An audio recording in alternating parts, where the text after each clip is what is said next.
is no glory in war. That's bullshit. That's lies old men tell young men to get them to fight. It's not English poetry. Into the valley of death, run to 600 going. The glory they made and all this. It's horrible. It's terrible.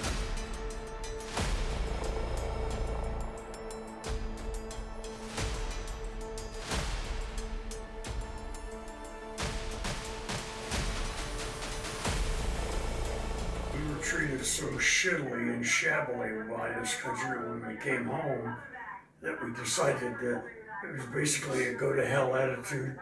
Like we had, when we wore jackets with our unit on them, we called them "fuck you" jackets. Fuck you, I've been there. And to help us identify each other because we were brothers. How was that like though? Like when you came back, like I read in the book, you talked about like they were bringing you guys in like at nighttime. So, Yeah, like and to the people hospital. were protesting and stuff. Yeah. So like, It broke my heart. like what was going through like your mind?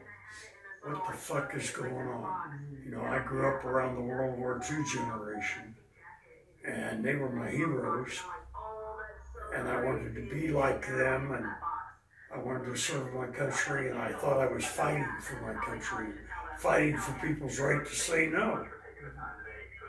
And when they blamed me for it, it just tore me up. I remember when people found out I'd been decorated, they called my medals merit badges for murder. Accused me of killing babies. I didn't kill any babies. I don't know anybody that did. So it was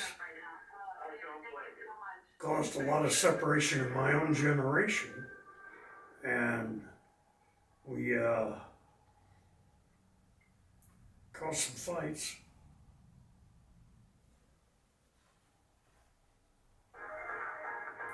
It was a tough time to be a veteran. So like was it like a constant thing, like daily, like where people would make remarks? Depending on where you were, like when I came to Boulder to go to Baker, I felt like I'd found fucking paradise. Everybody treated me well and with respect, except on campus. That's a whole different thing.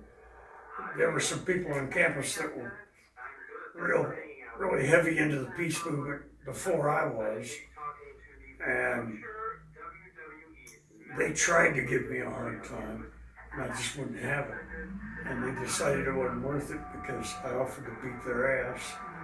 And I was fresh out of the hospital. I couldn't have done shit, really. But I had an attitude, being a Marine. And then I ended up being friends with Lone. And I became one of the leaders of Vietnam Veterans Against the War. And they were just so shocked that I changed my attitude. All I wanted to really do in the end was just get everybody out. So you talk about in the book at the beginning, you're really passionate about going to the war. Like you want to be in the front lines. Absolutely. You want to like be in the action. Like once you get there, like what's like, is it the same attitude? Or is it kind of like changing, seeing like all these people around you kind of getting killed and stuff like that? It was fucking horror on horror. And I was fucking terrified most of the time. I mean, people have no idea, pardon me, how terrifying combat is. You know, when a bullet goes by you, it doesn't go chewing, it cracks like a whip. It's breaking the sound barrier. It's literally going faster than the speed of sound, and it snaps, a little sonic boom. And if it's close enough, it'll sting. And you've got a bunch of machine gun rounds coming in on you, and they're getting that close, you're fucking scared shitless. And I learned a lot about terror. And lost a lot of buddies. You know, I was in, it's called The Walking Dead in history, because we suffered the highest casualties of any Marine infantry battalion in any war while we were in Vietnam.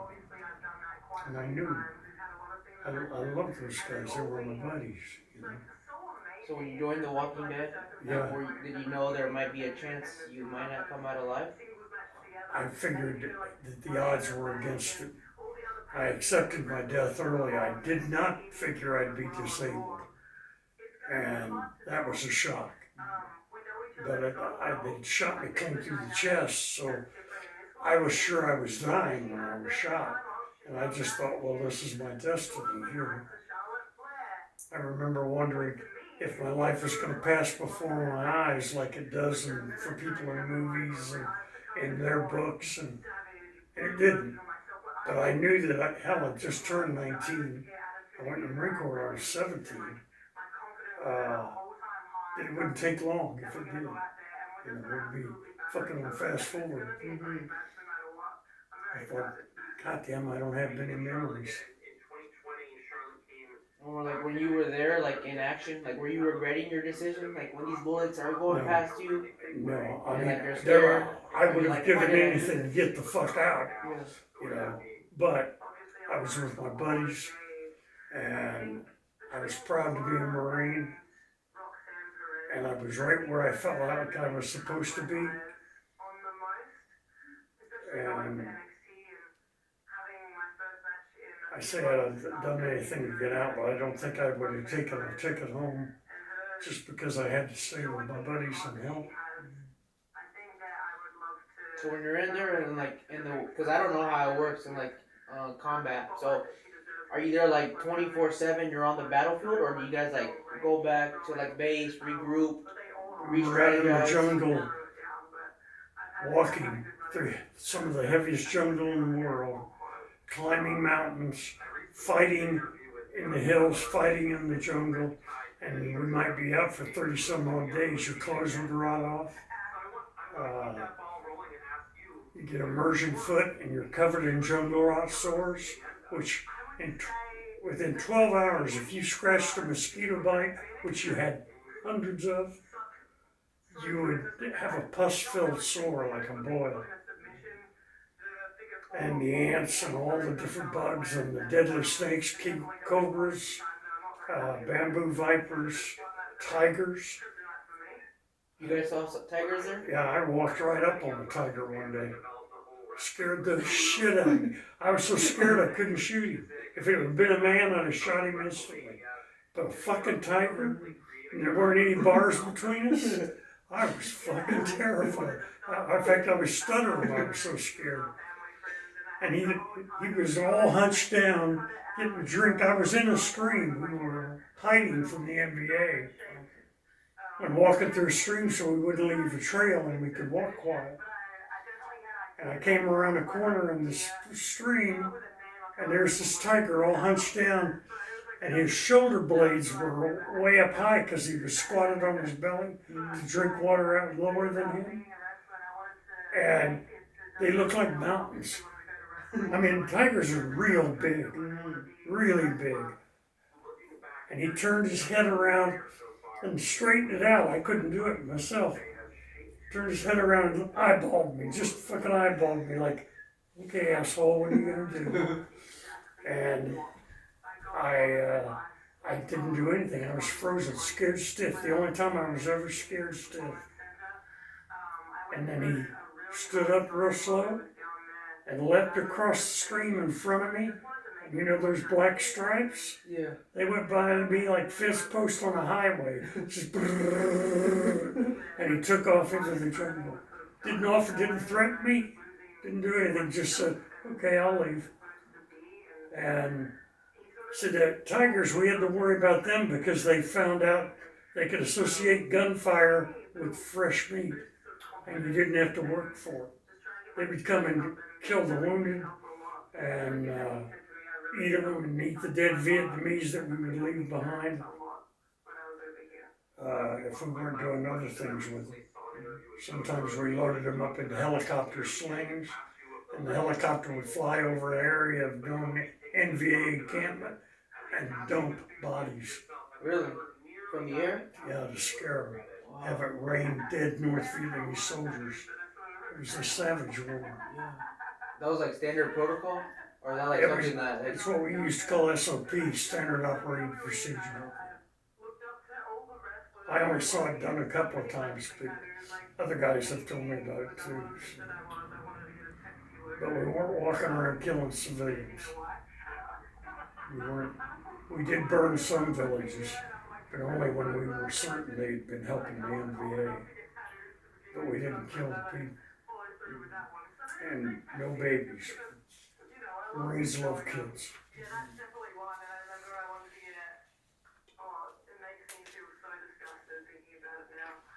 So you talk here about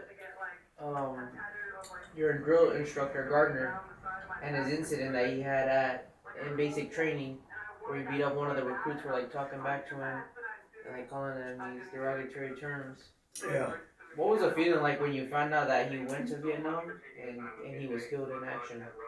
Because you said you were pretty pissed off about that. Actually, who you're thinking about is Sergeant Hardiman. Hardman. He was the bully in our platoon. Okay. Sergeant Gardner was a real good non-commissioned officer. He was an excellent drill instructor, and he did beat the hell out of a kid. But he let the kid take the first shot. He took off his smoky brown hound, that hat the drill instructors wear. Yeah. And he took it off to show he wasn't a drill instructor. He took off his blouse that was stripping his rank, that he said, and then he let the kid take the first shot. And the kid had called him a dirty fucking nigger. Mm-hmm. You know, that ain't good. Yeah. And that shit don't exist in the Marine Corps. Mm-hmm. We're brothers, all of us are brothers. And Sergeant Gardner, they pounded the shit out of him, just knocked the hell out of him. Mm-hmm. And he went right into the sick bay.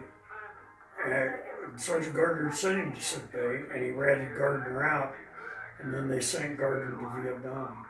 I didn't know until first time I went to the wall that Sergeant Gardner was dead. And I've always hated that kid because he killed him. He could have walked up behind him and shot him in the head because he got him sent to Vietnam. They took him off the drill field. He got acquitted of the charge when they heard what took place, but they took him off the drill field and said he went to Vietnam. He was a good man. I respected him. Have you ever seen that kid that? No, they kicked him out of our platoon. But you never heard about him again after that? No, and I didn't find him in the directory at the wall, so I don't think they may have kicked him out. They may have just moved him right out of the Corps. They could do that at boot camp. They could just say, fuck it, get out of here. If you're acting up and not following the rules. Yeah. So like once you're a Marine, like they tell you you're a Marine now, John. Once and always. What's going through your head? Like this is your dream. You're finally here. I was so proud. I thought I was gonna pop. I made sure my uniform was always perfect. That I had a positive attitude, and that I was ready to mix it up if anybody wanted any trouble. And so I got my nose broke by a sailor. Mm-hmm. You talked about that you're at the bar, right? Yeah. You guys were celebrating before you guys were heading out. He pulled his neckerchief out from under that flappy collar they have in the back. He had a roll of nickels or dimes, I'm not sure which, sewn into it, and he went pop like that, hit me right there. Fractured my nose and crossed my fucking eyes. I couldn't even see him after that. And then he just pounded on my bald head. Was that pretty common back then? Yeah. Where you guys would get into fights like that? Yeah, which was stupid because we were all in uniform. We ought to have been, everybody else hated us. We should have been looking out for each other. But sailors and Marines don't go well together in the States. In war, we're brothers. All of our medics were sailors.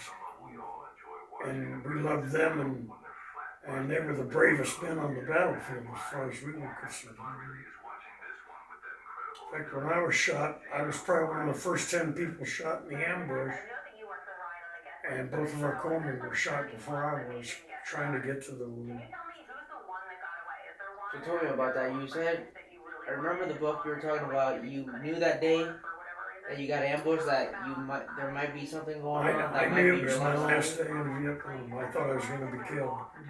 I'd literally heard it in my head when they gave me the orders about where we were going in the morning, because we'd just been in a fight in the same place a week ago, and literally had to run back to Con Tien because there were so many NVA there and there was only about 100 of us. Well, this time we were going out to the same fucking area where they knew we'd come.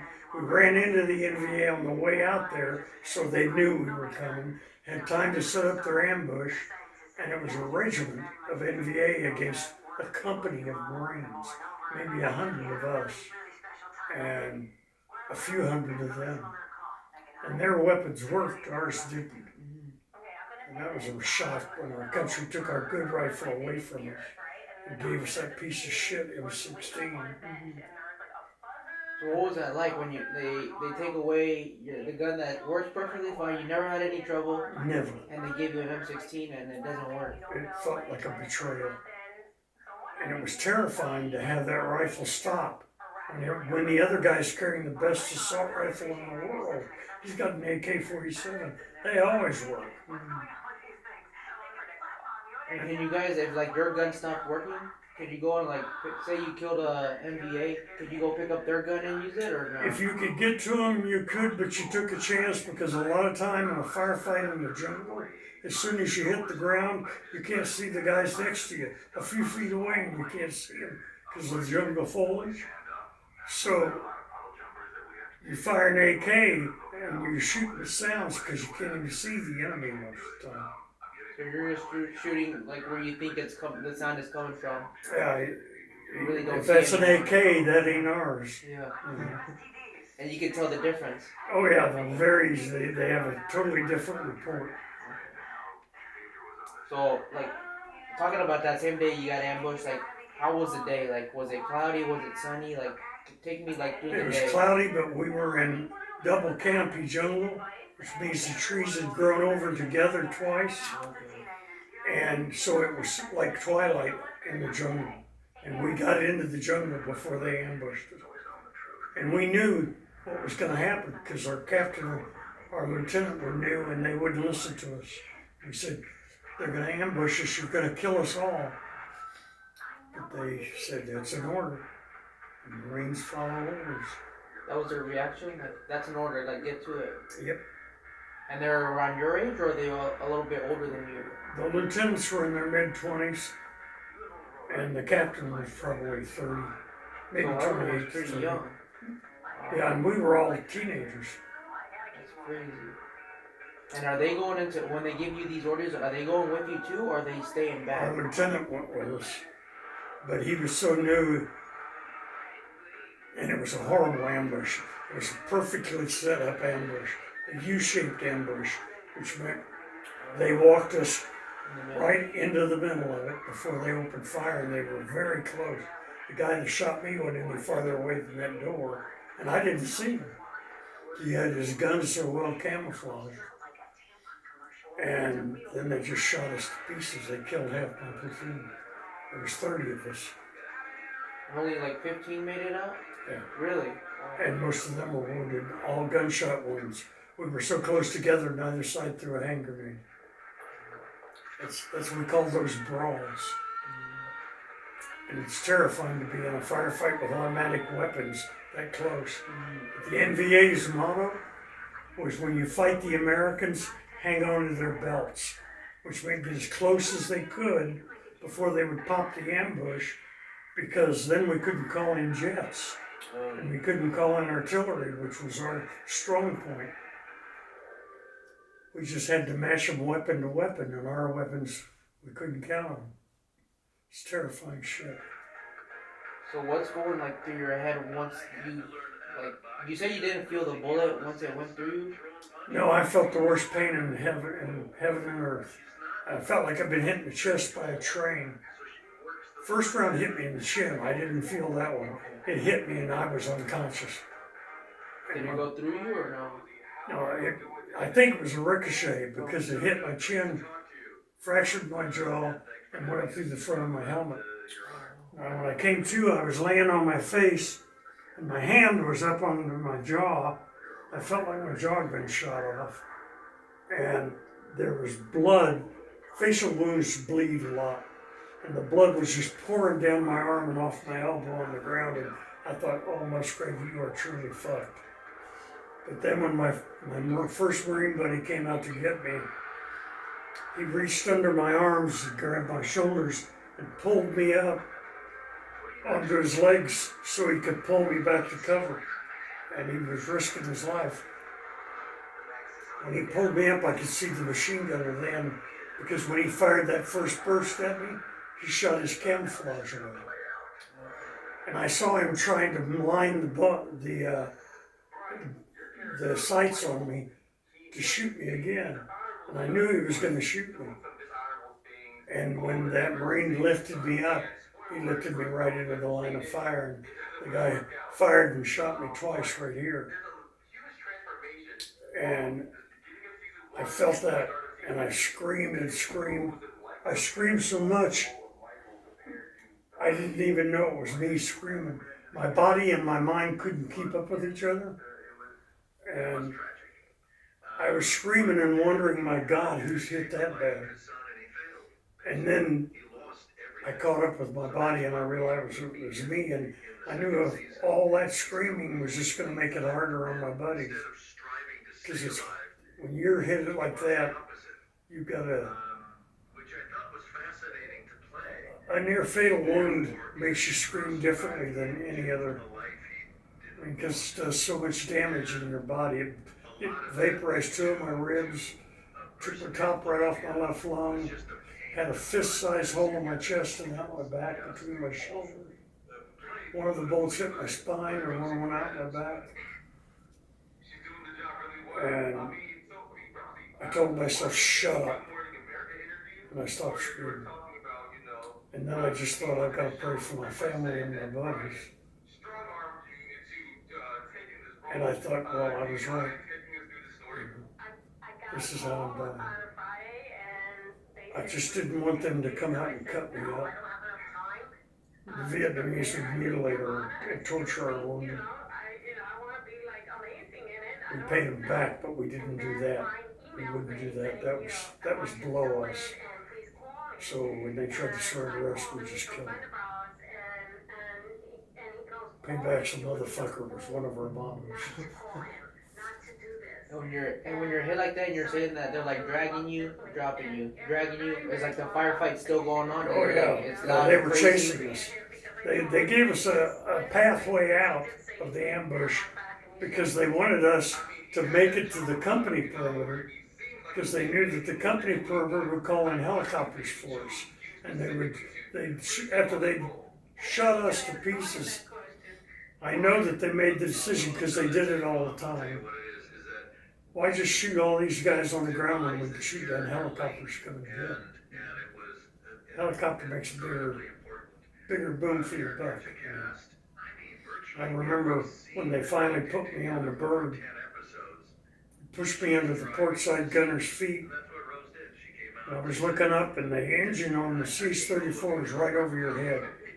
I couldn't hear what was going on, but I kept watching these holes appear in the helicopter. They were shooting the shit out of it. And these guys stayed on the ground until they got all of us on board. So you're still conscious at this time, like you know I was what's going conscious on. the whole time. That's the only way I could stay alive.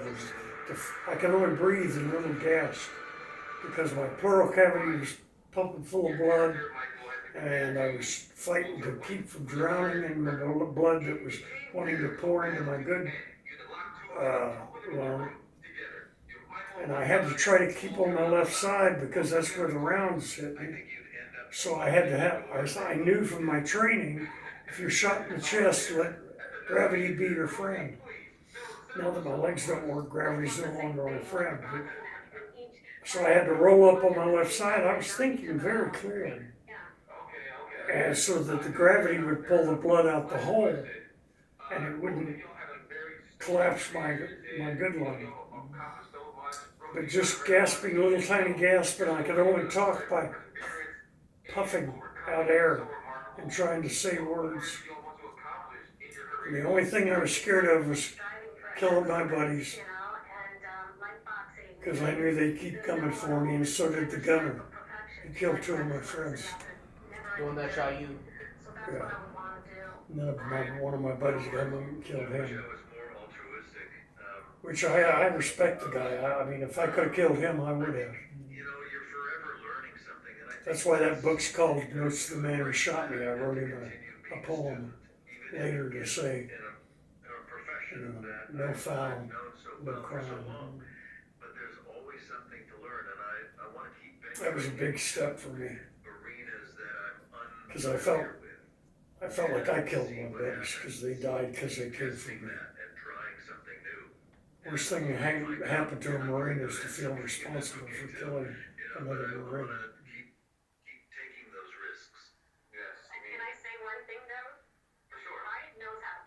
And we were all so young. Yeah, that's crazy to think you're 18, 19 years old. Yep. And you're like putting your life at risk, like you don't really care about your future, you're like there for your, trying to save your buddy, you know. I had to be rescued twice under fire.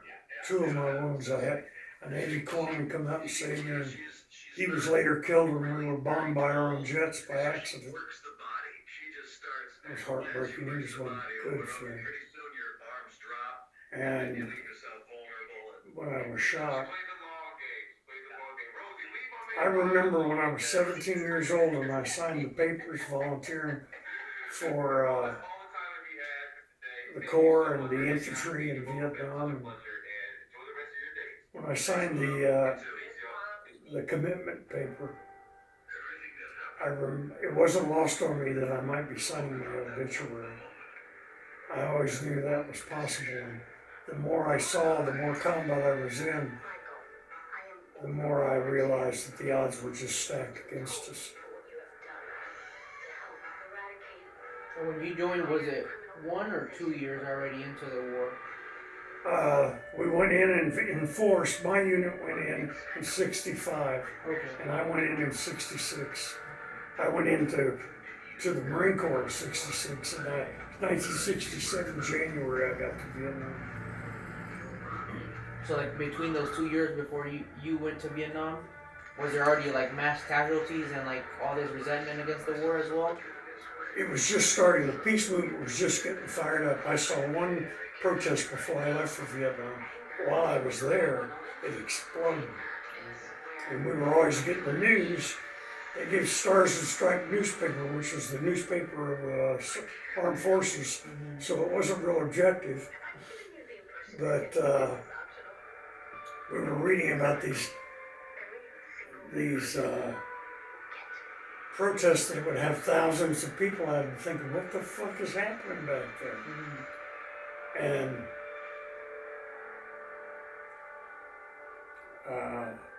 the music was changing. You know, when I left, it was the Beach Boys and the Beatles. But they were all peaceniks now and hippies. And in fact, we'd never heard the word hippie, and one of the guy's girls sent him a Playboy magazine that had a article in it of naked photographs of hippie girls running around with hot tops on, which we thought was pretty cool. And they said, make love, not war. And we said, well, we've tried war. We'd like to do it your way now. But it was H-I-P-P-I-E-S, hippies. We thought it was hip-I, because they had 2 P's. Well, give me one of them hip-I girls. They wouldn't have much to do with us. So you're 18, 19, first time in Vietnam. Like, what's your feeling like being on foreign soil for like the first time? I was fucking not prepared. For one thing, we were trained to fight a different war. We were trained to fight the VietCong. When we got there and went up north, it was all North Vietnamese Army. And that's a real war. No guerrillas, professional soldiers who had been fighting all their lives. So the VietCong was more like just people trying to protect their homes and just like civilians with no really formal training. Fighting an insurgency war rather than an infantry combat war. I mean, the NVA, their artillery was better than ours, could fire farther than ours. Again, we're from the richest country in the world. They're from a third world country growing their rice outside their house. And they had the best weapons in the world because the Russians and Chinese gave them to them. Do you guys ever encounter like Russians or Chinese, or was it I purely never encountered Russians. We had guys in recon that were operating in Laos that said they killed Russians. We killed some Chinese that were advisors. And you could tell them because they were bigger. Vietnamese are a small stature, but tougher than woodpecker lips. And just a solid band of muscle. I mean, those little guys, if you mixed it up with them, they could make you work for it.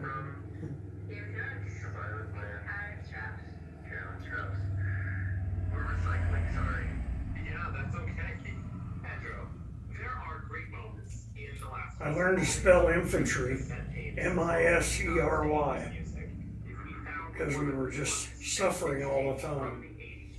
Thirsty at the dry season, drowning in the monsoon season, freezing our ass off. Always hungry. I lost 32 pounds in 11 months. So the U.S. Army wasn't sending you guys like care packages or food like constantly? They tried to get us sea rations. That's eating out of little green cans about that big. The big ones, the smaller ones were like that. And some of them were from the Korean War. And some of them were just terrible. There was one meal that we all hated, ham and lima beans. We only called it ham and motherfuckers. It's the only way we talk about it. And there's only 12 meals and you're there for over a year. You can get pretty tired of that shit. Oh, yeah. But you do what you gotta do. But was it just like hard for them to like go to where you guys were and drop off stuff, or? Yeah, it had to be, the conditions had to be perfect for the helicopters to bring you food. Okay. The emergency resupplies, they'd come through hell and high water for you. But an emergency resupplies are only the two things you can't live without. You can't live without ammo, and you can't live without water. You can go hungry for a long time, but you gotta have water. Especially when it's 130 degrees out there and 100% humidity. And in the jungle, under the double and triple canopies, the wind don't move down there. In fact, it'll rain and you won't get wet. That's how dense it is. Yeah. Wow. And that when you're in a sauna like that, where the air's not moving and it's that fucking hot, god damn. Every step you take, your feet are rotten anyway. You got the jungle rot all over it, you always have it in your groin. And your groin rots out of your trousers first, because the sweat collects there. So your junk's hanging out and you're covered with leeches. It was just every day was an ordeal. And you were walking fucking miles over hard jungle terrain and mountain terrain.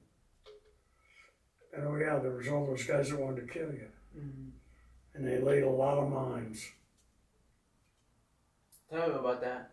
Because I know in the book you talk about there being a lot of mines and people stepping on them. And like, once they like stepped off their, like they would blow Pressure up. release. Mm-hmm. They're called bouncing betties. Bouncing betties. You step on them, and a small charge, as soon as you step off of it, it doesn't blow up when you step on it. But as you step off of it, a small charge blows it out of the ground waist high, and then explodes and throws up hundreds and hundreds of ball bearings. It doesn't blow your legs off, it tears the flesh off of them, just shreds your legs. And if the guy behind you is too close, he'll catch them all in the groin. It's just fucking horrible. First Marine I saw die. I don't know, I've been in country, I think 10 days. Stepped on a bouncing Betty. And you just couldn't live without the bottom half, you know. And was this like a daily thing? Like where people would be stepping on It them? depended on where we were, but you always had to worry about booby traps and mines. And they could booby trap damn near everything. Mm-hmm. Every can of sea rations you ate, you had to smash the can completely flat, or they'd use it to put a short fuse frag. A short fused hand grenade would fit right inside one of those cans. And they put a tripwire on it. You'd trip it and pull the grenade out of the can. The pin's already pulled because the can's holding the spoon, the detonator. And as it pops out of the can, the detonator flies off, and they've short fused it so it would blow up instantly. And that'll tear you up because they used American hand grenades to do that. And our grenades were more powerful than theirs. First time I was wounded was a Chinese hand grenade. And was it one of those like booby traps or like? No, a guy threw it at me. Okay. Yeah, I made a bad mistake. Marines are real aggressive. And that's why they would send their men out as bait to draw us into an ambush, because they knew if they showed themselves, we'd chase them, because that's one of our hallmarks is our aggression. Mm-hmm. And unfortunately, we couldn't convince our officers of that. But I had one lieutenant who was pure gold. He always listened to us. And he would argue with the captain for us. Man, you love a guy like that.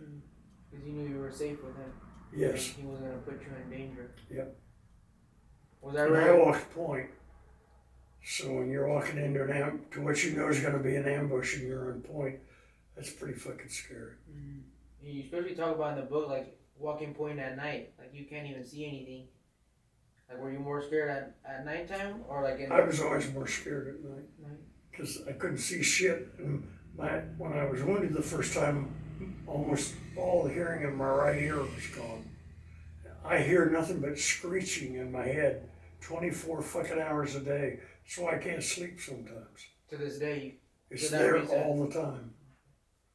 And I had another incident where a guy fired his rifle right by my ear. That knocked me off my feet, and he didn't even shoot me. And I killed him. But and when you lose part of your hearing, that adds to the fear. And if you can't see, that adds to the fear. I'm still scared of the dark. I have a night light. I remember when my first wife told my boys they had to give up their night lights because they were getting too old for them. And they said, but Daddy's got one. And I said, they can keep their night light. Daddy's not going to make them not do what Daddy does. I know how they feel. But they had spiders so big, they caught birds. And they would, I don't know if I put it in the book or not, they would string their webs between trees to catch them in flight. And walking point at night, and I'd walk into one of those sticky enough to hold a fucking bird that's terrified. I'd walk into one of those webs and have it all over me and imagine that giant ass fucking spider coming down to take me home. God damn, it scared me. I was jumping around like a Girl Scout trying to tear that web off me. I mean, the whole fucking country was at war with us, you know. One of the poems in that book is called A Million Ways to Die, because there were. You have spiders, you got tigers, all these snakes, bombs, grenades, booby traps, artillery, misplaced bombs. Mm-hmm. And you talked also in the book that you even had like your own army, like the helicopter or the jets that would sometimes friendly fire on you guys. Yep. And you said that's like when you kind of lost, like you felt betrayed. Can you talk more about that? Was that like very common? It wasn't common, but everybody makes mistakes. And actually the pilots didn't make the mistake. They dropped their bombs exactly where they were told to. There's a guy that travels with the infantry who's an aviator, and his job is to coordinate airstrikes so that doesn't happen. He's called a FAC, Forward Air Controller. And we've been probed by the NVA, and they'd come in and they were just spraying us with harassing fire to keep us on edge and try to locate our machine gun positions by the muzzle blast at night. And The FAC was laying on his stomach with a pen light reading the map, and instead of dropping it out where the gooks were, he dropped it inside the wire right on my platoon. 2 Phantoms. There's 9 500-pound bombs. And that's really different. I remember being amazed because when you hear bombs that fall near you, they go boom real loud. When they blow up on you, they go crack real loud. It sounds like God is stomping on glasses or something. Mm-hmm. And it makes the whole world move. And it throws that dirt. It makes a crater 20 to 30 feet deep, 20 to 30 feet wide. And it dropped it on a group of 30 guys. You know, I mean, it wasn't a very big area. And it blows all that earth up in the sky. Well, there's another way to die. It has to fall back down. And it was burying me in my hole. But thank God I was in a hole or I'd have been killed by all the shrapnel and the blast because they landed right in front of us. Right, I mean, in amongst us. The corpsman that saved me the first time, he was in the strongest bunker at Con Tien. North Vietnamese artillery couldn't even dent it. But it took a 500-pound bomb and it killed him and wiped out the CP group, the command post group. It was a tough night. And at first, I was pissed off at the pilots because I thought they did it. And they wouldn't tell us what really happened until after they got that forward air controller out of our position because they were afraid we'd kill him. We wouldn't have, but we'd have sure give him a ration of shit. We'd have made sure he knew the names of the men that his mistake had killed. So it took a couple of days for us to find out the truth, and I ended up pitying the forward air controller and the pilots because they're Marines and they killed Marines. Later, I knew personally how that felt.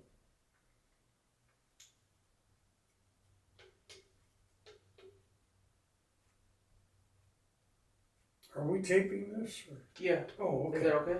Oh, yeah. Yeah, sorry. Yeah, I didn't want to do like the normal interview, like introduction, just because it feels like staged, you know? Sure. I just wanted to start off like getting comfortable. That's fun. Is that okay? You bet. I trust you.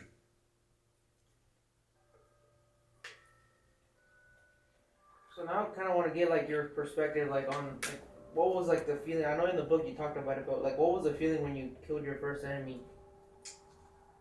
You said at first it didn't really like affect you, but later on, like you can start hearing like these voices in your head, and kind of like seeing the person. Like, can you take me through that for someone who really hasn't like done that before? I'd only been in country 8 days, and I'd only been in one firefight. It was a night ambush, and I did not do my job well. I was fucking scared as shit. People firing when you know what tracers are? Mm-mm. Tracers are the lighted bullets you see on a film. Oh. That you think you're looking at a bullet, you're actually looking at the phosphorus burning out the ass of the bullet. There's one in a machine gun, every 5th round is a tracer, so you can direct your fire and see where you're putting your rounds, especially when you're shooting noises, to make sure you're putting them on where you're getting the meat, not the ground. Mm-hmm. And because I hadn't done well in that first night ambush, which was scary as a motherfucker, I found out that incoming tracers look a hell of a lot scarier than outgoing tracers. When you're shooting them, they're going away. When they're shooting them, you feel like they're coming right here, right between your running lights. And so my fire team leader showed me a place by a trail. We were doing a cordon search of a Vietnamese village. This is when I was still down south. And we went in, we tried to get in there before dawn, but we had trouble getting to the place. So the sun was just coming up. They didn't expect anything to happen, because usually they're leaving at that time. If they're coming to the Ville to get laid, or to get fed, or to take kids to be, what do you call them?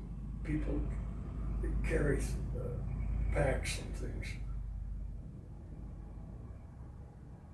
There's a military term for them, I can't remember what it is. Porters. And to take men to be soldiers. That's how the VietCong recruited, was they kidnapped guys. And we wanted to try to catch them in the Ville, either kill them or capture them. Because down south we would capture.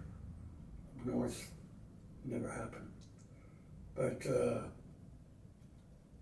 so he sat me under this tree and leaned me up against the tree trunk by the side of the trail. Pretty good, what we would call a red line, like a highway. It was a walking trail, but it was a well-established walking trail. And then we found a secondary trail that was not well-established. It looked like a sneaker. And so my fire meter thought the chances of anybody coming in now that the sun was coming up were nil. And if they came, they'd use the sneaker trail, not the red line. So he had to place the other two guys on our fire team over on the sneaker trail because he knew he could trust them. I was an unknown. And he sat me there and he said, put your selector on automatic. I had an M14. I turned the selector to full auto, which we called rock and roll, because it, razzmatazz. And I sat down and I rested the rifle up on my knees.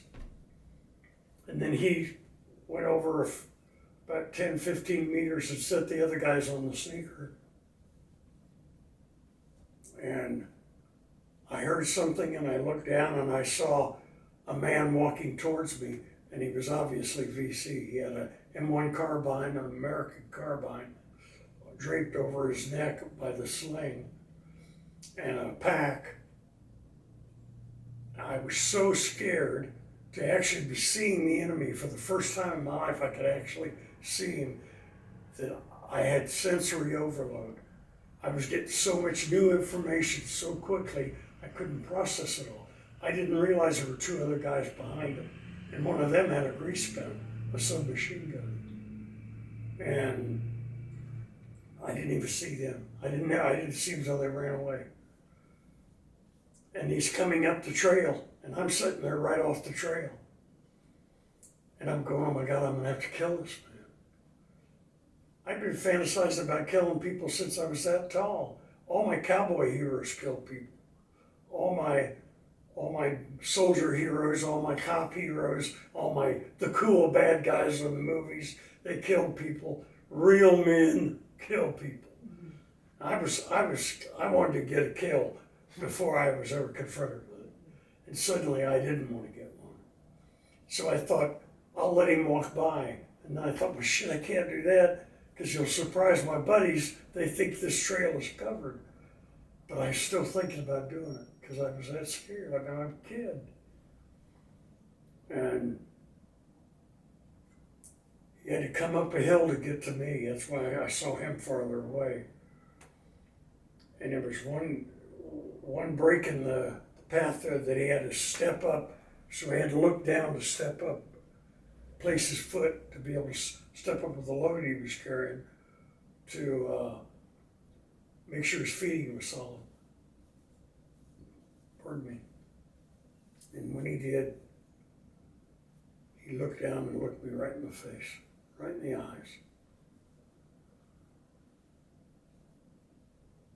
And honest to God, I think what I was thinking, because I was just overloading, was I wonder what he was going to say. Well, he wasn't going to say shit, he was going to shoot me full of holes. His carbine was an automatic too. And then my rifle went off. And I did not decide to squeeze the trigger, but I was so scared I still remembered my training. But it scared me as much as it scared him, I think. And I hit him about 4 times in the chest with a big bullets at 14. Blew him down on his back. And with that sensory overload, the information was coming so hot and heavy that I couldn't capture it all. I don't remember getting up. The first thing I became aware of was I was standing over him, shoving the muzzle of my rifle in his face, and he's trying to breathe through the holes in his chest. And sucking chest wounds. You know what a sucking chest wound is? Mm-mm. It's when you breathe and the breath goes through the holes in you. And when you exhale, it blows out in a horrible, horrible gurgling sound and a spray of blood that I wish I could forget. I can never forget. And I was screaming at him, if you move, I'll kill you. Still didn't see the other guys. I didn't see them until they turned and ran. They saw a madman up there with an automatic rifle and just blown their buddy away. And I'm up there standing right, they could have shot me easy. My fire team leader was coming back then, and he ran up and saw them and shot them as they ran away. They'd have got away if it would have been me, because I just couldn't register it all. It was too much. I had to listen to that guy go. And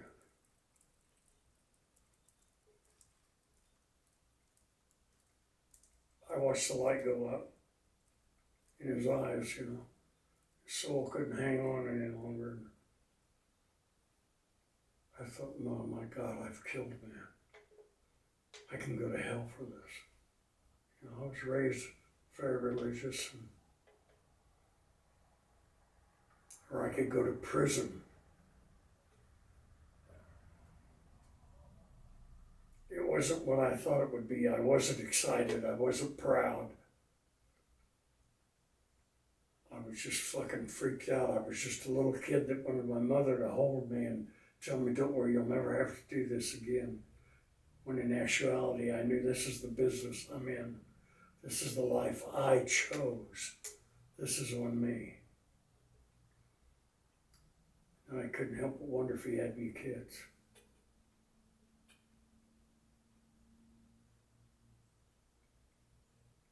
And I realized that later, I realized it more after I got home, because I didn't dream about combat in Nam. I dreamt about food and my girlfriend and the basics for survival, you know, and my family. But when I got home, I started dreaming about it all the time. And I found out the dead sleep on your chest. The ones that were your buddies and the ones that you killed. They lay on your chest when you go to sleep. They just always say, I'm not gonna let you forget. You took my fucking life. It's a big responsibility. Now I got to a point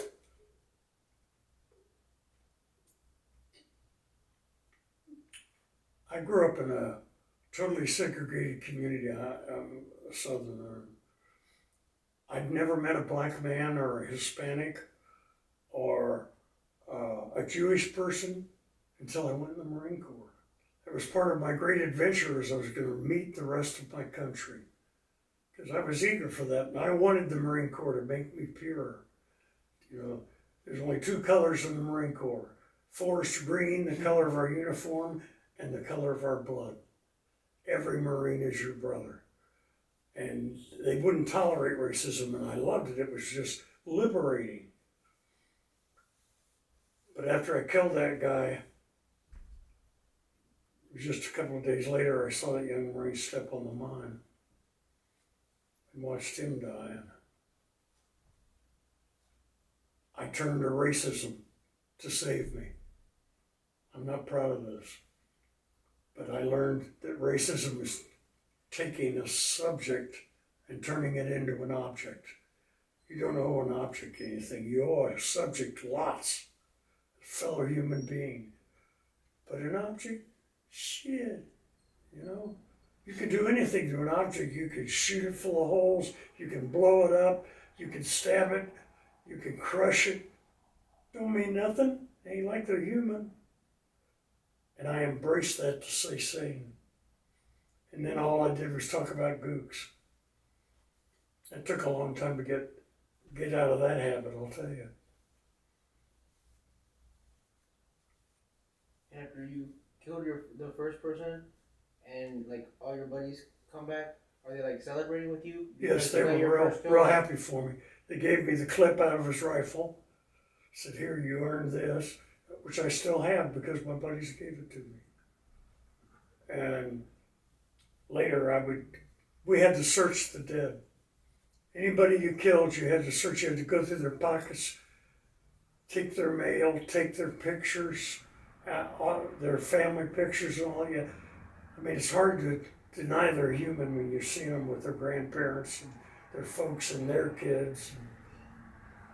But we had to take things off. I write about having to search the dead. And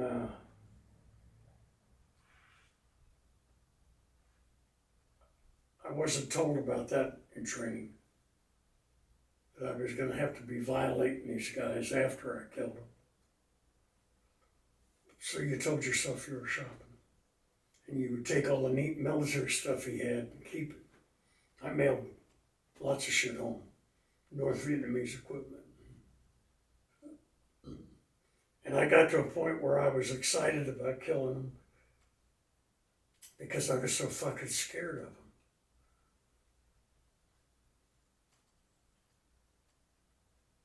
It took me, I think, 30 years or more to write notes to the man who shot me and actually communicate, I hoped, with the spirit of that man,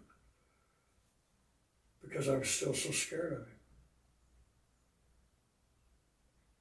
And he shows up in my dreams and my thoughts a lot, because I saw him looking at me to shoot me.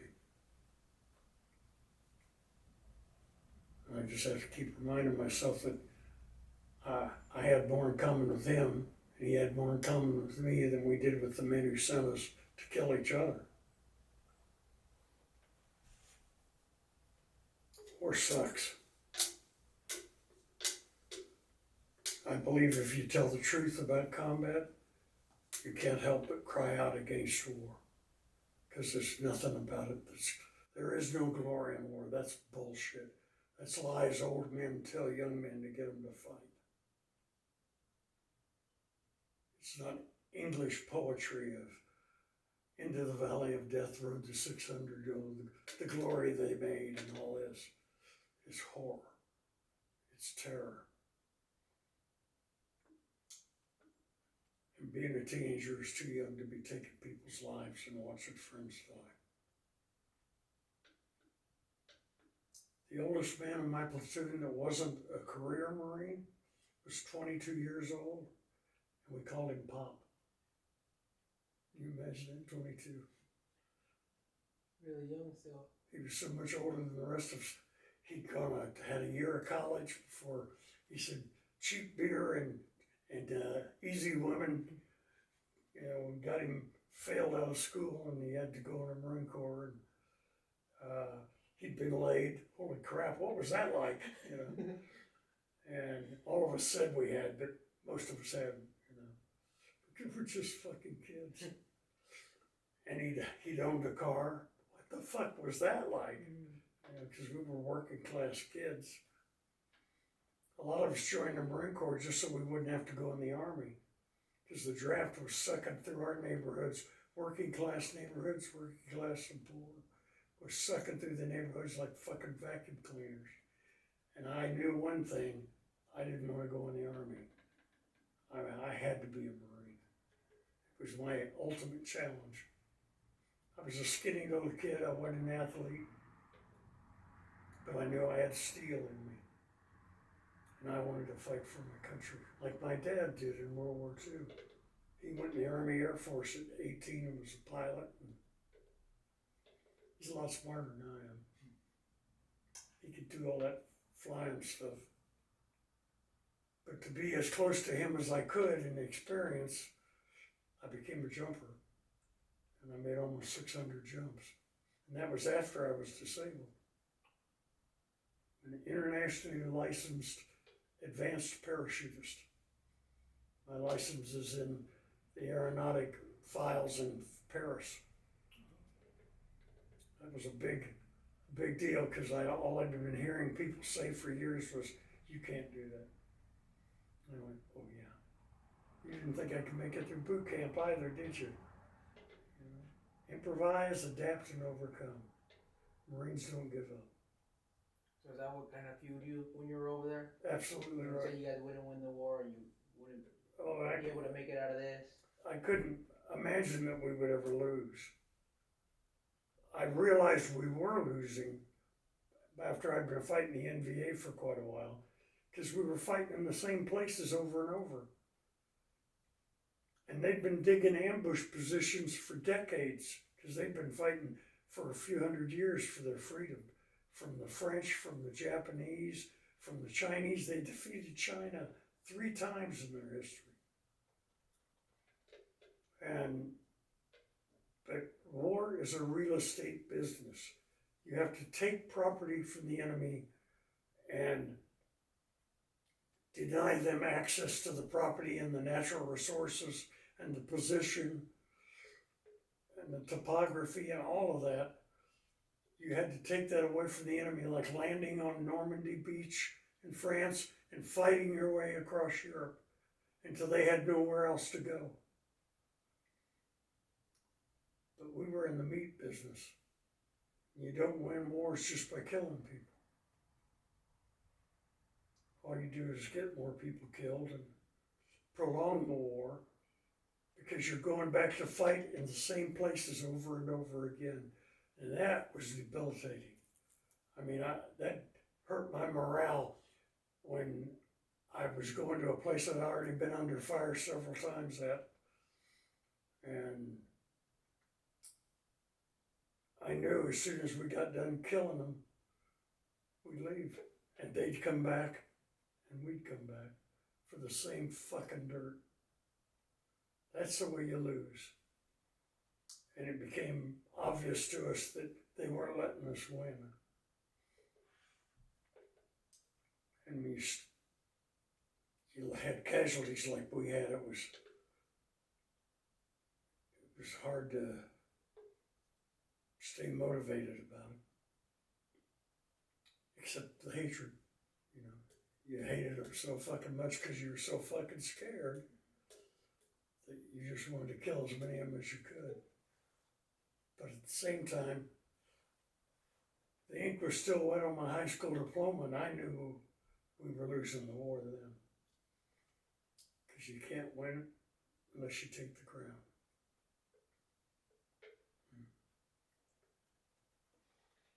So you talked about, going back to when you talked about you were stripping, like, the soldiers? Yeah. When you killed them? Like, how did it feel, like, when you saw, like, MVA or VietCong, and they were wearing, like, U.S. uniforms or Marine uniforms? Did that have, like, a spot in you? When you saw, like, they had stripped soldiers and now they're wearing their gear, using their weapons? We'd be merciless. We wouldn't torture. We didn't torture them. We didn't mutilate. That was their thing. And what I was so afraid of after I was shot and was absolutely helpless was that they'd cut me up. And they always start in the groin. Our corpsman taught me early on, first time I found dead Marines that had been cut up, I asked him, I said, "Doc, how can you tell if he was alive or dead when they cut him up? Because they cut you up dead too." And he said, are you serious? You asking me this? And I said, "Yeah, Doc, I don't know. This is the first time I've seen Marines have this happen." He said, "It's the blood." He says, "If there's a lot of blood, they were alive and their heart was pumping really hard. If they were dead, their blood ain't pumping. The pumps shut down, and they won't be shooting blood out of their bodies. So when you find a Marine body mutilated with a lot of blood, they tortured him.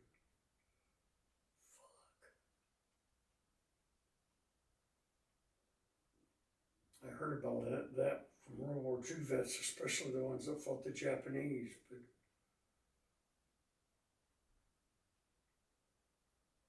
seeing it's a whole different thing. And being terrified, because when they shot me, I don't know where my rifle went. I was unarmed. All I had was a knife. And I was so fucked up, I couldn't have done anything with it. In fact, one of my best friends was helping drag me through the jungle when we were running to try to get to the command post there. And the gooks were, I'm sorry, I hate it when that slips out. The North Vietnamese soldiers that even when I hated them, I respected them.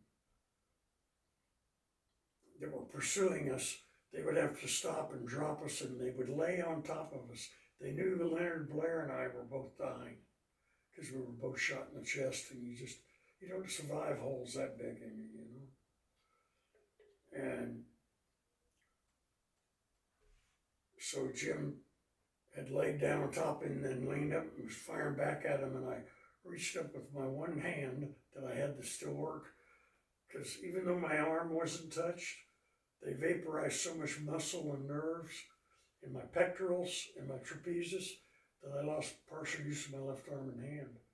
And it was completely useless when I was shot. I was able to tug on his sleeve, and he came down and he leaned down and put his ear right on my lips, and I said, Jim, don't let them get me alive. I'd known him since boot camp. He was a really close friend. My oldest boy is named after him. Both my boys are named after the guys that carried me out. I wanted them to have names they could be proud of. And Jim turned his head down and looked me right in the eyes. And his nose was touching mine because there's a fucking fight going on. And he said, don't worry, Muskie, they'll never get you alive. And I knew he just promised me he'd kill me. And I also knew it was a chicken shit thing for me to do to him, because I knew if he survived, he'd never forgive himself. He'll always think I should have waited another minute. But then I was comfortable with my death, and I was able to pray for my folks and accept it, make peace with dying, and just fight to breathe, to get those little gasps in. And I was triaged 3 times. Do you know what that means? That's where the medical personnel look at you and say, there's nothing I can do for this man. One in the field and 2 different hospitals. Or no, one in the field, one on the medevac helicopter, and one on the first hospital I sent me to. I remember when you talked about that in the book, and I was gonna ask you, how did that feel? People were looking at you like, yeah, we can't do anything for him, they don't even bat an eye. I mean, they looked up and said these exact words, there's nothing I can do for this man. Get a chaplain. Fuck.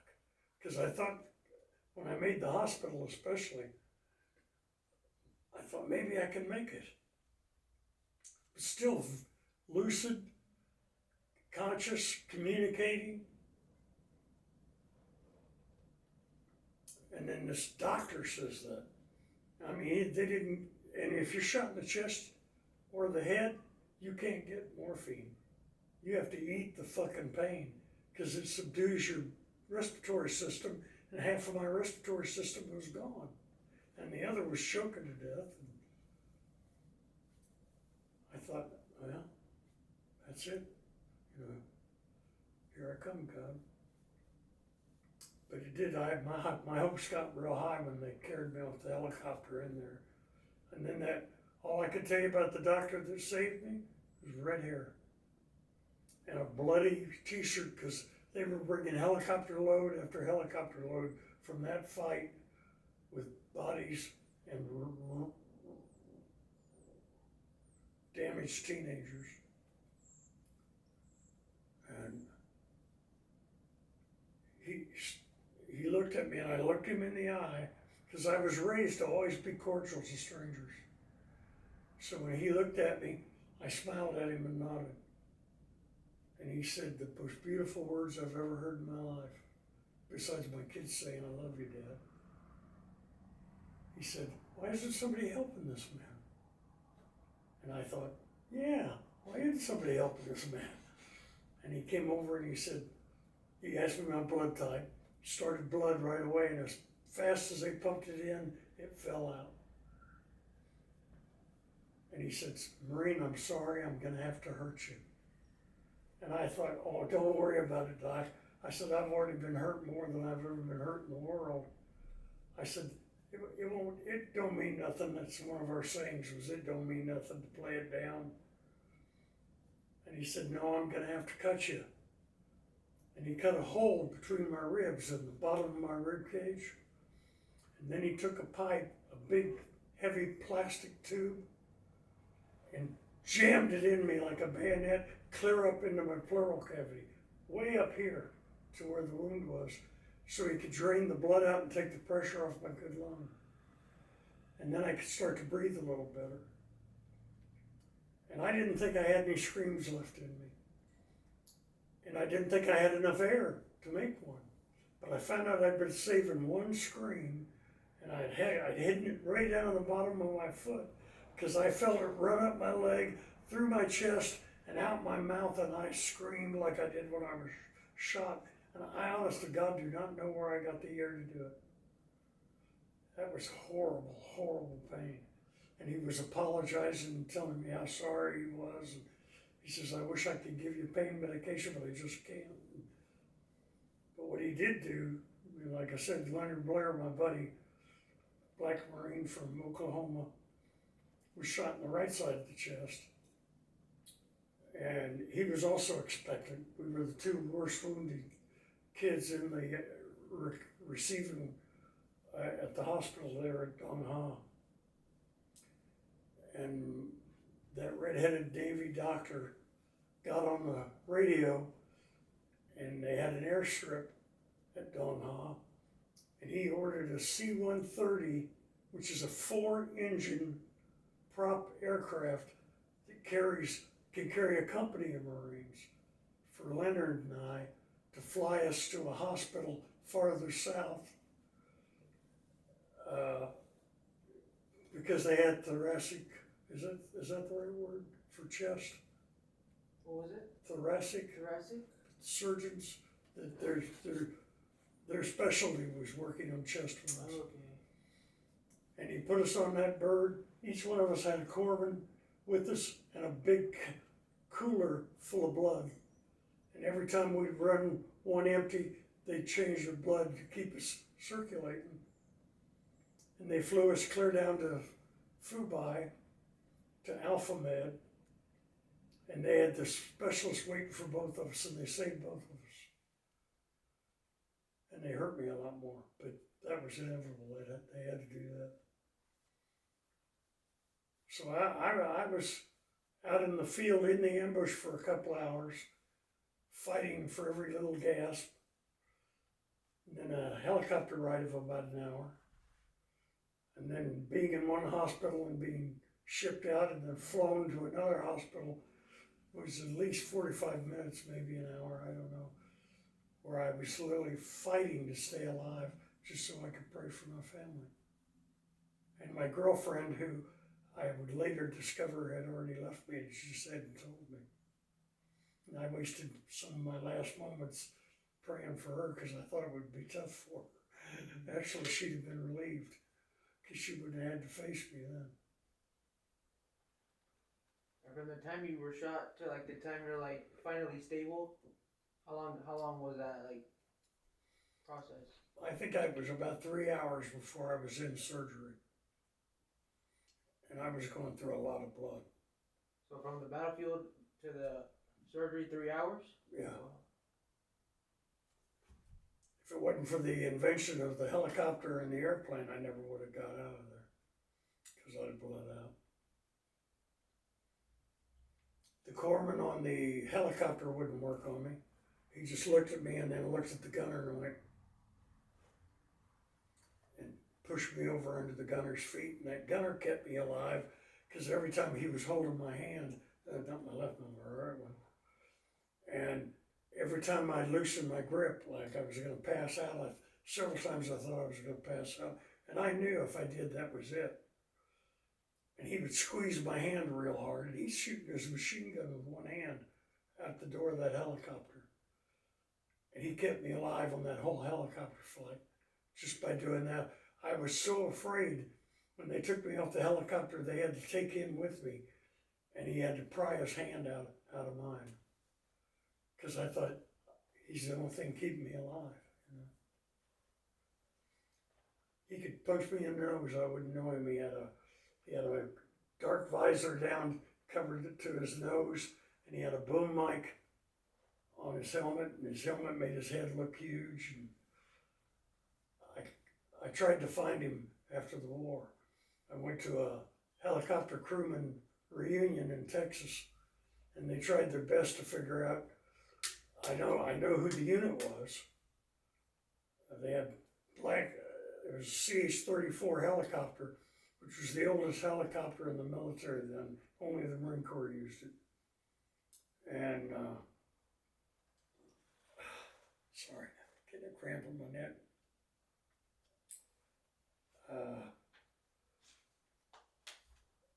They painted cat eyes on the front of these CH-34s. And that's what I saw when the bird came in. I saw those big cat eyes.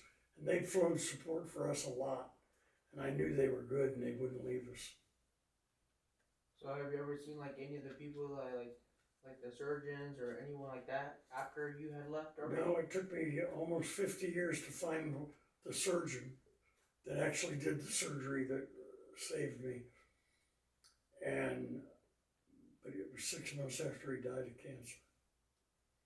But I was able to write his family and tell them what he'd done for me.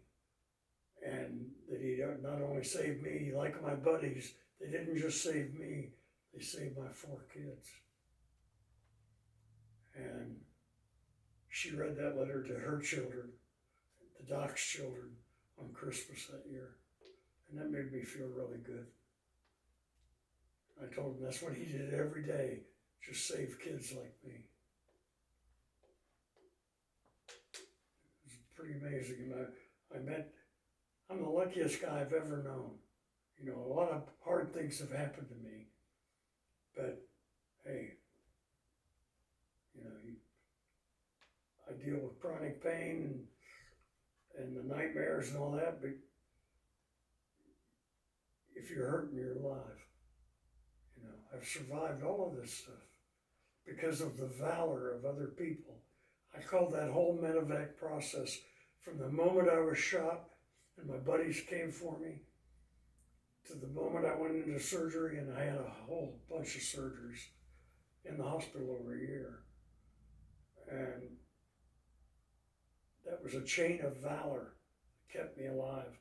Just one hero after another that was willing to risk everything for me, you know. How can you not think yourself lucky and honored to be among them? That's why when I was struggling, I struggled with thinking about suicide a lot, just to have some control after I got home. Because I was prepared to die, but I never prepared myself to be disabled. And when they said permanent disability, I went, fuck, permanent. I wouldn't even know enough to know what permanent was. I could barely conceptualize something going with my body being unchangeable. And I decided I had to deal with this because I didn't want to die. I felt like I would be shitting on all those guys that helped me so much and paid such a price to save me. That's what had kept me from actually squeezing the trigger a lot of times, but I kept getting close. And I told myself, all right, John, it's time to write yourself a list of all the reasons why Vietnam was the worst thing that ever happened to you, and all the reasons that made it one of the best things that ever happened to you. And I've put out 2 legal pads, and I started on all the terrible things. And I think I had 3 pages written of all the terrible things that made it a horrible experience. And I said, oh man, I got to do the other one. You know, I got to do something positive here. And I sat down and looked at that blank page, and it just hit me like God was going, dummy. And I wrote 2 words, my buddies. And then I thought, how could I have known men like that, kids like that, and think it was a negative experience? And that changed my whole outlook. So that they were saving me again.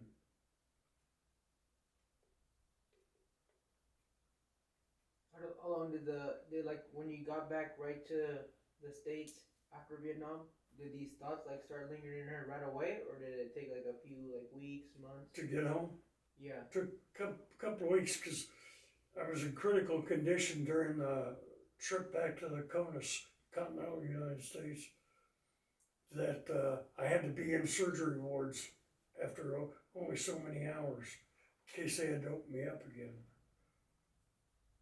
And I was in a hospital in Japan, Tachikawa, which is an air base, an Air Force hospital near Tokyo. And I was in a hospital in Clarkfield at the Philippines, another Air Force hospital. Air Force hospitals are good, really pretty nurses. And they like Marines, because we're not guys that just stay in the rear. They knew that we were there because we'd been in combat, and they really treated us good. And I love the girls. Oh, did I knock that off? No, you're good. Oh. I wish this cramp would go away. Distracting. Am I hitting your questions? Yeah. Okay, buddy? Yeah, Am I yeah. telling you which one? Yeah. I was gonna ask you, like, once you like got back to the States, like, did those like suicidal thoughts like start After I got home. right as you got home immediately? The nightmare started, and the guilt, survivor guilt, the feeling I killed my buddies, and just being fucking overwhelmed by it all. And trying hard, working my ass off to try to get my arm to work again and stay in the Marine Corps. Well, I wanted to stay. But it didn't work out. But it kept me alive. Did your family like notice like a difference in how you were thinking mentally? Say again? Did your family like notice Yes. the differences mentally and physically? Because I screamed a lot at night. One night I ran out of my room right into the hallway wall, full blast, because I thought we were under fire. I punched my mom. She came in to try to wake me up when I was screaming, and I flayed out and hit her. And when I realized what I was doing, God damn my mom, I loved her. And Dad came in. My dad had done the same thing after he came home from World War II. And he said, damn it, Wilda. My mom's name was Wilda. He says, you know better than that. I thought I raised you better than that, you know. He says, the kid's scared. Don't ever touch him. If you have to touch him, touch his foot. And I had to raise my children that way. Because I never wanted to hurt my kids. And they grew up knowing Daddy had been in a war because Daddy needed a night light and Daddy screamed in his sleep. And that went on for years. I still have them, but not every night like I did. But I think about being shot every fucking day. Anytime I try to do something and my arm can't do it, I'm right there. Why it happened? You know, why am I like this? Well, pop, pop, pop, pop. That's why you're like this. And you're lucky to be like this. can never allow myself not to be grateful. And how long did you stay home until you ultimately said you went to Virginia, right? Because you had a cousin there? Yeah, and I was in a hospital in Virginia for a year at Quantico. I was a marksmanship instructor during the day, and then I'd go to the hospital and do PT at night. And I'd been in the Marine Corps 3 years when I got sent home. Medically retired, they gave me the same benefits as if I'd been on 20 years of active duty, as a thank you for being wounded that badly, as doing my job. And I know you talked about like you were trying to show like the superiors that you were fit, and then you're able to come back to the Marine Corps. Amen. What did it feel like when they were like, they said you couldn't do it anymore? What's going through your head? I felt like I was getting shit canned, like I'd failed, because I thought I should be tough enough to overcome this. Like I said, there's not a mark on my arm. There's tattoos on it, but there's not a mark. And it doesn't make sense. Of course, then I'd take my shirt off and look at that big ass scars and realize a hole that big around could have pushed your fist through me. Vaporizing that much muscle and nerve and bones, you got to pay for that, Contrary to popular belief, Marines are not bulletproof.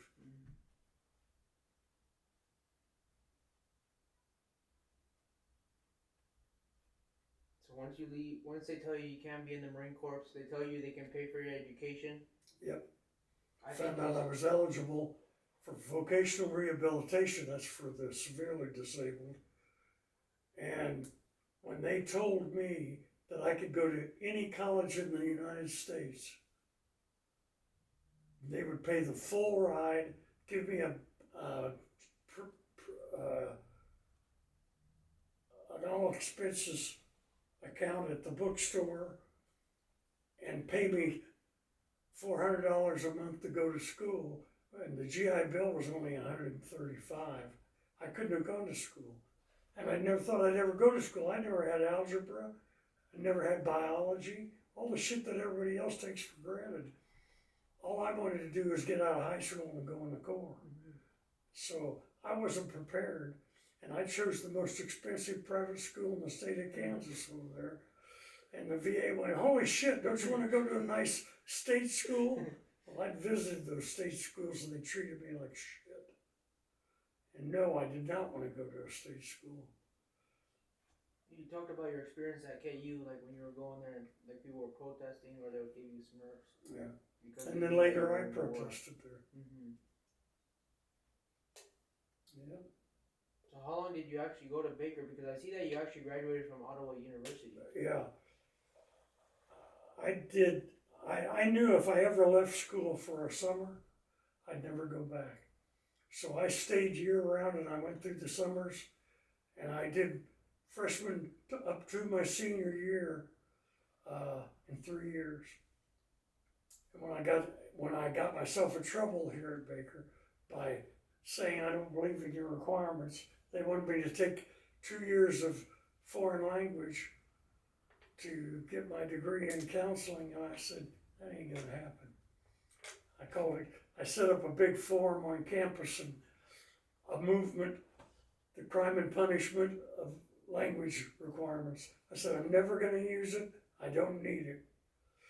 They said, no, it's a requirement to get a BA. And I said, well, I'm not gonna do it. And they said, well, you ain't gonna stay here. I went, shit, didn't have to say that. I went down to Ottawa and they had the contract system of education, which was a new thing happening in the United States, where you go in and you sign a contract with the university when they accept you on what you're going to do to get your degree, and that's all you got to do. And they had certain requirements, but not a language requirement. And so I entered there as a senior. and I had to quit. I left school 3 weeks before graduation from Ottawa my senior year because I was a leader in VVAW and I had to get to Washington, D.C. for some national demonstrations. And, you know, that's like being on active duty. You got to go because I'm responsible for people. And so I came back and finished up all my finals and all that the next year and walked with the next year's class, got my degree. A very unemployable degree, by the way. Sociology and political science. Well, what did it feel like though, like that you had finally graduated and gotten your degree? Did you feel like a sense of purpose again? Or? I felt a great sense of accomplishment because, like I said, I never thought I'd go to college. And it was a hard run for me. And doing that and getting into leadership in the VVAW, I felt like I'd really proven I could do it, you know, that I could take it. There were two major accomplishments.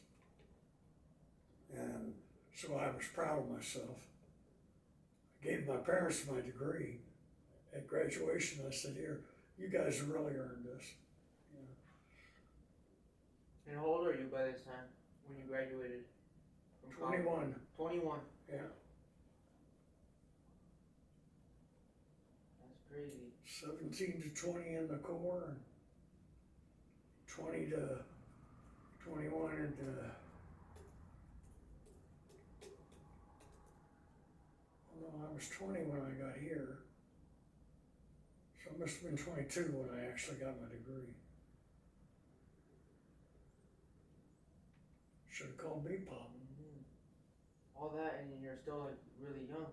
Yeah. That's crazy to think. Like, that seems like a person's like whole life story right there. Yeah, I lived a full life. In just those like 4 or 5 years, a whole lot happened. Goddamn right. And I never took the easy way. I'm proud of that. I knew the Marine Corps was the toughest, and I wanted to be one of them. They're elite. I knew college was going to be tough.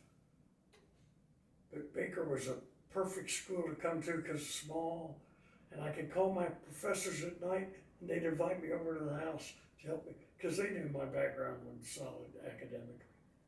And they would let me come over to their house after they'd have dinner and got me through school. Good luck.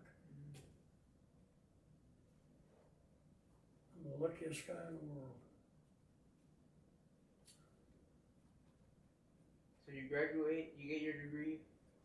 What did you do right after that? Got a job in a bookstore. I love books. And you talked about that you were trying to get like Vietnam soldier stories, right? Yep.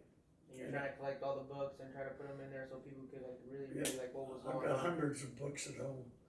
My attic has been built into we built onto the house. We made a big walk-in attic that's a library. And I've got most books by Vietnam veterans during the war and after the war only stayed in print for 12 months because they didn't sell real well. But they were excellent fucking books and they told extraordinary human stories. And I never thought in a million years that I'd ever write a book, but I've had 5 published so far. Been real lucky. Only 2 of them are still in print. This still amazes me. Ken did that. Ken Burns got me that contract. He just told me, he says, you've got to publish this guy's story. I mean, wow. And how did that come about? Did you reach out to him? No, they found me. I've been speaking all over the country since '69, and no, '70. And I'd been in some documentaries, nothing like Ken's, but I'd done a lot of public speaking, and they knew people that had known me, and they kept saying, you got to talk to Musgrave, you got to talk to Musgrave. originally I thought my role, I thought all the Vietnam vets that he's going to be able to talk to, I know guys that have the Medal of Honor, you know. I know guys that were pilots flying over North Vietnam and Laos, because I've been a veterans counselor for decades. I know all these extraordinary stories, true heroes, and I thought my job for Ken was to find him people for the documentary.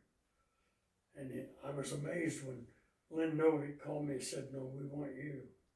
And I said, "I was just a scared kid." I said, "You can encapsulate my whole story right there. I was a scared kid. But I was a very proud Marine. And I had no idea I was going to have such a big part in it. I mean, I think they put me in more excerpts than anybody else. And I was worried because I knew if I told the truth, I was going to have to tell some hard truth. And I didn't want people judging my buddies by something I would say that might hurt them. I really had trouble talking about the prisoner issue because I thought they needed to know. I don't believe that Americans deserve to hide from the truth of that. They're putting us in there. They need to know what they make us do. And so I was in turmoil when I told that in that interview that we just killed him. Because I knew some people would consider that war crimes. But I told them, I also told them what the NVA were doing to us, why that was the line of work we were in. We were in a savage business that was only being judged by the bodies.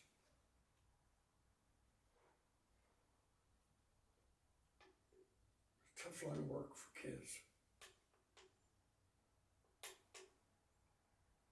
I just wanted people to know that it wasn't just our war because we were in it. It was their war because they sent us. Whether they liked the war or not.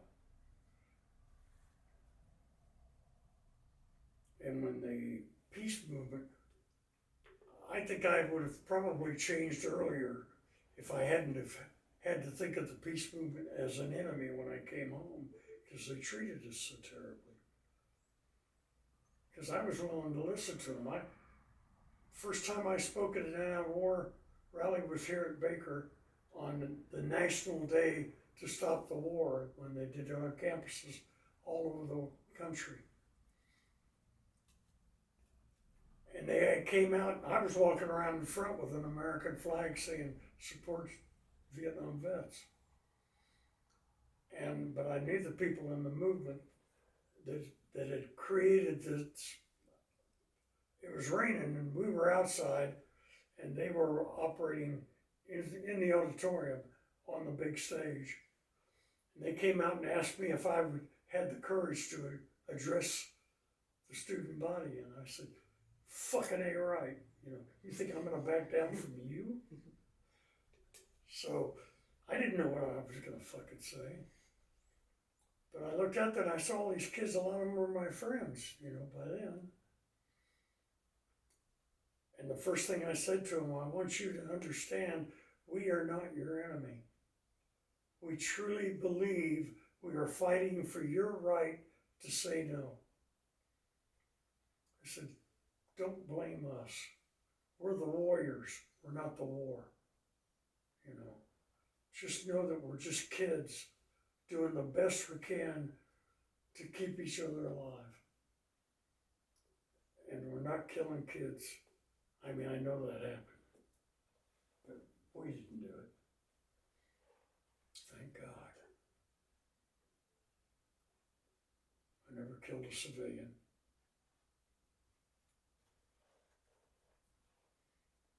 I got in trouble for sparing a guy once because I didn't shoot him. But he wasn't the enemy.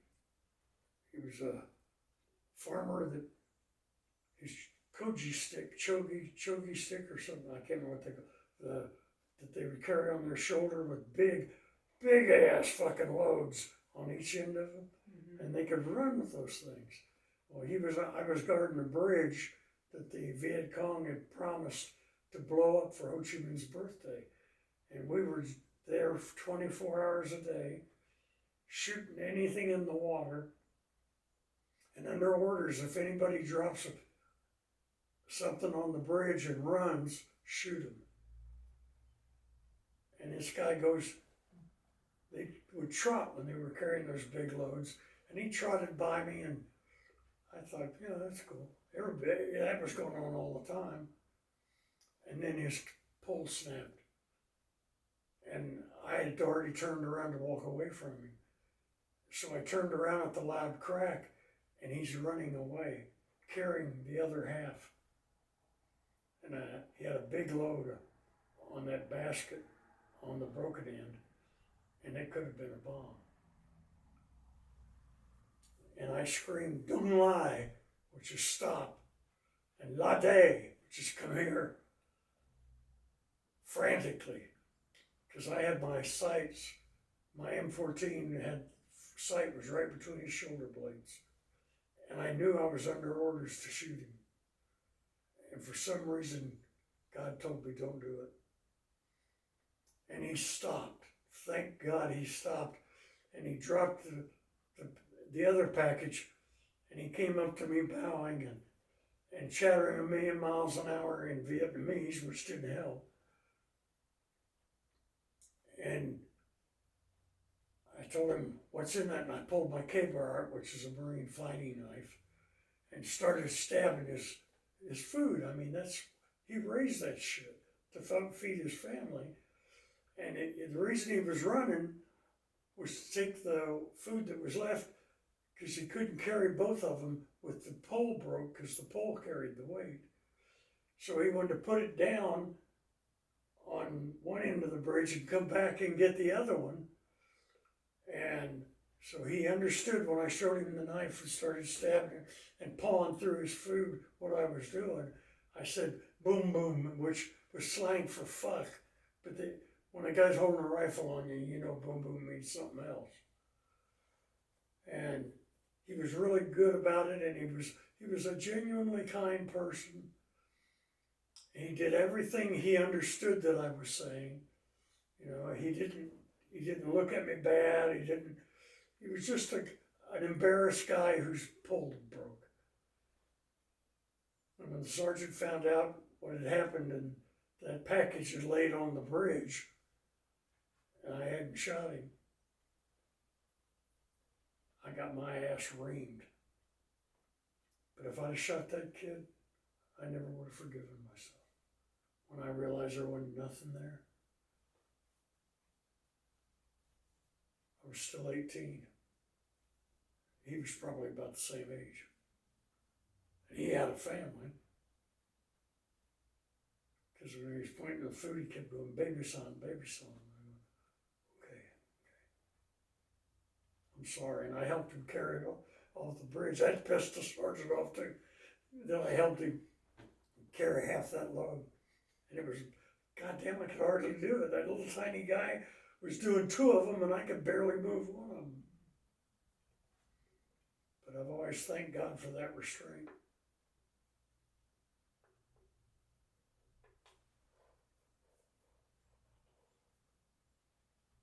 Can you tell me about your experience volunteering with the Black Panthers? Say again? Can you tell me about your experience volunteering with the Black Panthers? Extraordinary. You said you were in the Kansas City chapter, right? Yeah, and the McNeil brothers were the leaders of the unit there. They set themselves on a military program. They refer to themselves by ranks and all that. And I met other Vietnam vets, and a couple of them were Marines. So when I got in amongst them, I had buddies, you know, and we had a great time shooting shit with each other. But when I met the commanding officer of the chapter, we were interviewing community leaders because we wanted to help the black community. And everybody wanted to go to these different churches. I mean, we go to a religious college, and I wouldn't have that. I wanted to go to the Panthers because it would be hard. I knew I would learn a lot. And they were the only ones I knew that were feeding kids for free. They had a breakfast program. I said, I want to go to the Panthers. I want to help feed kids. And McNeil looked at me and he said, you know you're going to be in a minority. And I said, it's about time. You know, I said, look, if you'll have me, I won't let you down. I said, I'd be honored to serve with you. And he said, I want him. And they probably started a file on me then because they were under constant surveillance by the feds and the state. And I was the only white guy walking in and out of the headquarters every day. And what was like your task? Like what was your daily thing that you had to do? We would do the feeding the kids breakfast before they went to school, getting them on the buses, after school reading programs to help with schoolwork if they needed it. It was real help, you know, and I had to go to a group of men and women that our government called enemies to help children because they were the only ones doing that kind of stuff. And I saw a lot of guns. I like guns, you know. They had good taste and no bullshit. They treated me with respect. I treated them with respect, and I made some good friends. And they were willing to put their ass on the line. And like I said, they were under constant surveillance. I admired their courage. And I didn't believe any of the bullshit that I listened when the government would tell terrible stories about the Panthers. I knew that was horse shit. I lived among them. They were true community activists. You think that's why they were under so much constant surveillance? Because they were like helping with their community members and people in minority positions? And they were trying to be a Marxist-Leninist too, which I don't like communists at all. I don't mind socialists, but communists they're like Nazis. You know, all they do is destroy. Change culture, they don't adapt it. That's why I've been back to Vietnam twice since the war ended. And I was just stunned to see that the North Vietnamese had adapted to communism to fit the society, not destroyed the society to fit the philosophy. Because usually communism destroys culture because they want you to be little not midgets, like clones. What was that like going back to Vietnam for the first time since leaving back in 1967? It was wonderful. The second trip was even better than the first. On the second trip, I went back with some Marines, and they promised me they would take me everywhere I wanted to go. And I said, well, I want to go in the bush. I want to go to every place I was wounded, every place I was in a big fight. I want to go back to Con Thien and Quai Son. And they said, don't worry, buddy. We don't leave our wounded. We'll get you there.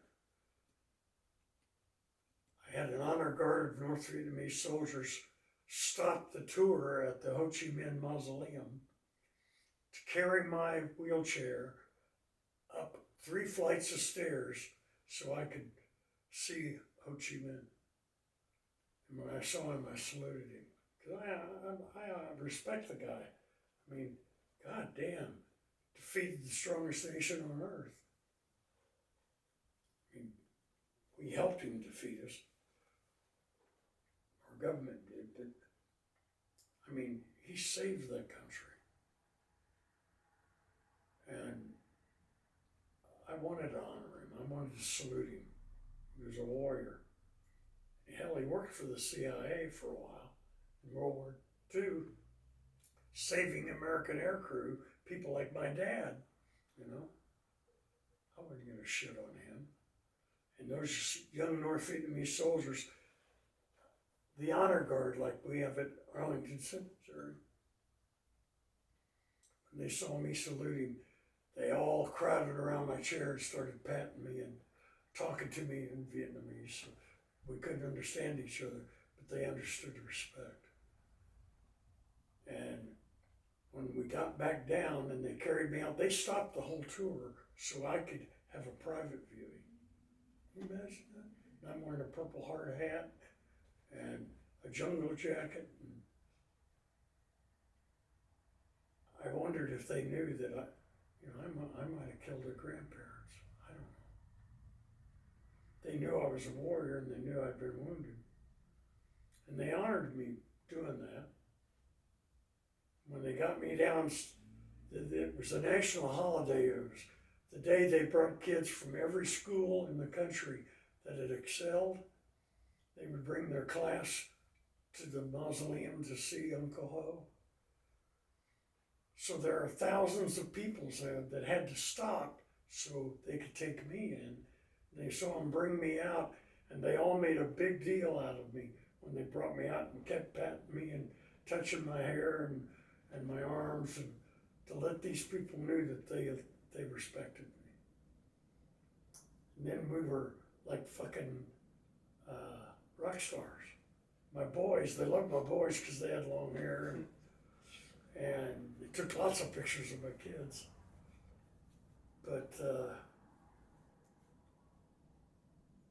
welcome home I never got here, the Vietnamese gave me when I went back. They treated me with tremendous respect, again, knowing that I had killed Vietnamese. And I met one decorated hero of the North Vietnamese Army who was a big-time business owner. I mean, he was a fucking millionaire. When he found out I was in his shop, left a business meeting with his stockholders to meet me. And when he found out, he hit his chest, stood up real straight, and he went, "I was VietCong," in English. And I went, "I was a Marine." And he grabbed me and bear hugged me, and he said, "You were my brother." Can you imagine that? Highly decorated warrior. There's no ill feelings then. It seems like. We were brothers, we were combat brothers. We had more in common with each other, like I said. Every time I see a Vietnamese, especially if they were near my age, if they were looking at me and they weren't smiling, I would engage them in conversation. And I said one phrase to every one of them: "Chinese suck." And they'd go, "Yes, Chinese suck." They hate the Chinese. And they are hoping that America will help defend them from another Chinese invasion. So they love us now again. And they knew we did a lot of good things in their country. It wasn't just me and my buddies counting them. But they were just wonderful, and the kids, I love their kids. And boy, did they produce beautiful women. Oh, mamma mia. I was ready to sign a ceasefire right away. Yeah. Were you able to ever really interact with the culture when you were there? Like when you were 18 and 19? Like did you guys ever go to the city or We did operations in support of CAC teams, which are advisory teams. We would go to the villages, and I helped. One of the guys in our unit was teaching English in a village, and I went with him as his security and would help with that. And so I interacted with him, but I was always looking. It's like being I was in the most beautiful country in the world, Kansas and Vietnam, the most beautiful parts of the world. And when I was in Vietnam, I didn't look at the beauty. I looked through the beauty for the danger behind it. So when I saw Vietnamese and I was fighting VietCong, they looked just like everybody. Everybody wore black pajamas. I was told in training to fight the VietCong that they wear black PJs. Well, fuck, everybody wore them. You know, I got off that ship, went ashore, riding through town in the back of an open truck, unarmed, and everybody's wearing black pajamas, and I'm going, what the fuck is going on, you know? I couldn't fucking believe it. I mean, they drilled it into our heads about that being their uniform. And they did wear them, but so did everybody else. It was peasant wear. Do you think basic training really prepared you guys for what you were gonna partake in Vietnam? They prepared me well to fight the VietCong, but not the NVA. I didn't know I was going to be fighting guys that would end up using tanks and flamethrowers, and artillery that could shoot faster and farther than ours. I mean, I was trained for a guerrilla war, but I ended up fighting a conventional war. When we did roadblocks, we had to wear MP helmets so that people wouldn't be afraid to stop for us because they were scared of grunts. And I would carry big bags. I'd have my parents would go to the church and ask them to mail me bags of hard candy so I could give the kids candy on the roadblocks, because we stopped and searched everybody. They would come through in their little buses and things like that. We had to get them out, and that's where I learned to speak the little Vietnamese that I did know. I learned how to say Wa Bin, which was peace. And I said Sim Loy over and over and over again, which is I'm sorry. And Dee, get out of here. Dee Mao, get out of here right the fuck now. Don't lie, stop. Chop chop, everybody knew chop chop. And I was amazed at how many of them spoke English, how many of the kids learned to interpret for their families.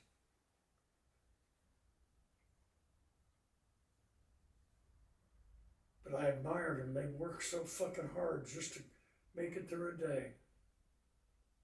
And we dropped more bombs in South Vietnam than we dropped all over the world in World War II. And my dad was a bomber pilot.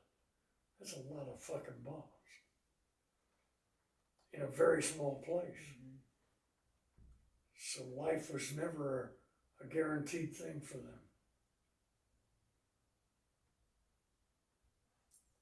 And when they died, they were buried right beside their graveyards were right beside the rice paddies, because life is cyclic. You know, you fertilize the ground, it goes into your food, you eat the food to live on the earth and work the earth, and then you recycle again. They had a real good way of looking at things.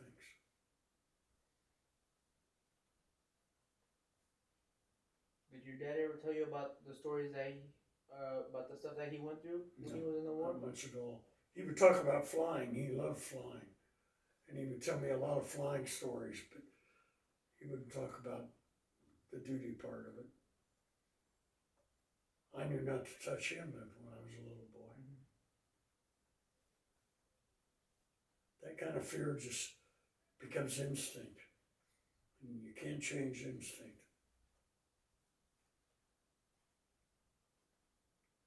If you had to do it all over again, would you? Yes. Like I said, how could I have not want to be with those guys again? I learned about love in the bush. I'd always thought that love had to do with sex.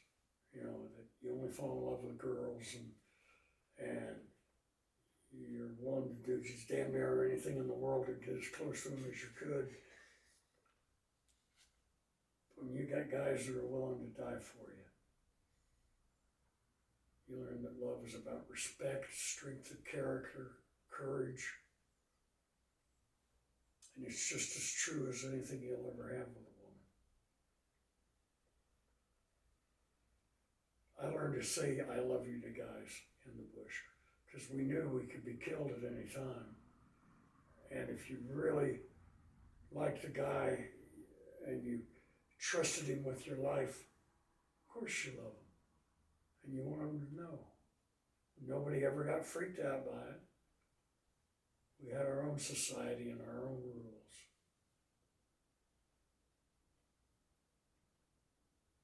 And my close friends and my kids, I always tell them I love them. You know, that's not something to keep to yourself. It's an honor you're giving.